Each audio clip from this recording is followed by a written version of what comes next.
What was the foreign policy of the Fourth Dynasty? The main aim was to destabilize Nubia. So what is Nubia? Nubia developed around 2550 BC in today's Sudan. So it is all this area from the second cataract to the third, fourth, and fifth cataract. And its capital city was Kerma, which was around the third cataract. So this is around this area. Because Nubia lied directly between Egypt and Central Africa, it was a very important trade partner for the Egyptians, because when the valuable goods like ivory or animal or gold had to go from Central Africa to Egypt, they had to pass through Nubia. Because in the desert you cannot pass. There's no way and no possible life to live. So you always have to go along the Nile and pass through Nubia. Also, Nubia is just an Egyptian name, which means in English, gold.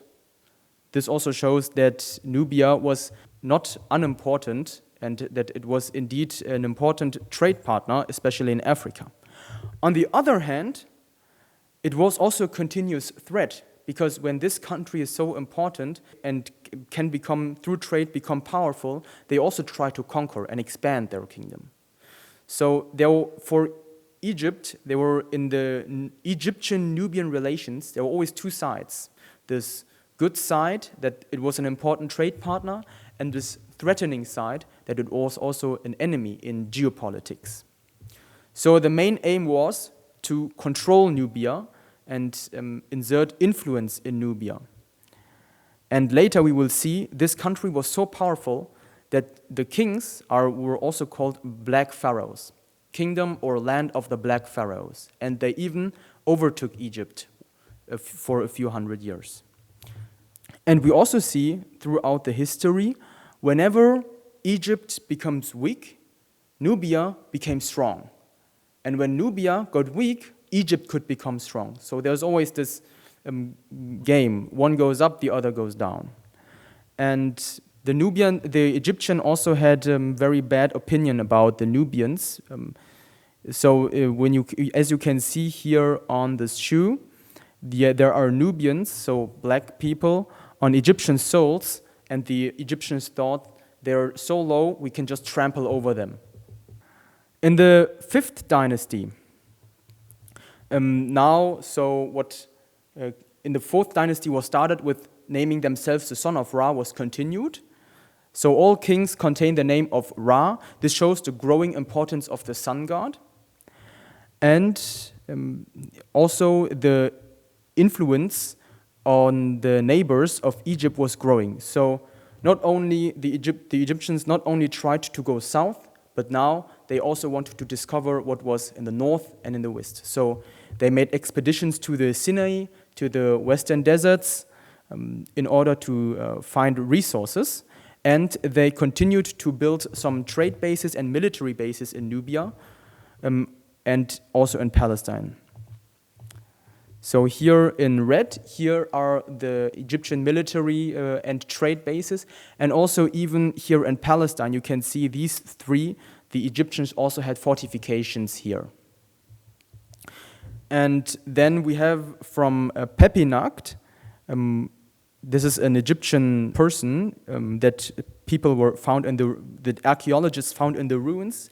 From the time of the Sixth Dynasties, we see that the king regularly sent out troops in order to make some robberies or to threaten the people in the other countries, so that the people in the other countries could see, okay, Egypt has some influence here, we need to watch out and respect Egypt.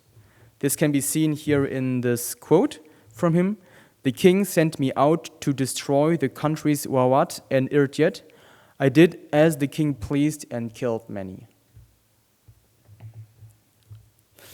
But around 500 years, after existing 500 years, the old kingdom began to decline. So, and why did this old kingdom decline? Because the Egyptian kings could not establish long-term political succession. And there were several reasons for this.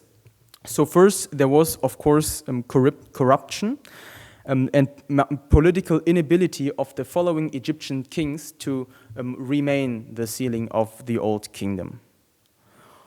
Also, another very important factor is, this will also become important later, is that the life conditions worsened.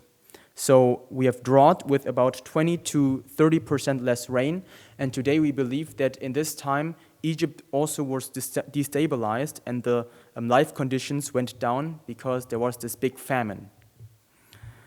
And additionally, the influence of the local elites increased. So in the 4th dynasty, we have learned the power of the king was really strong.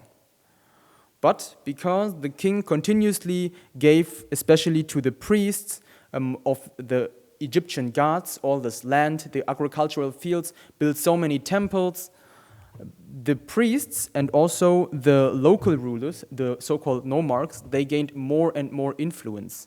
And the reason for this was, again, in religion.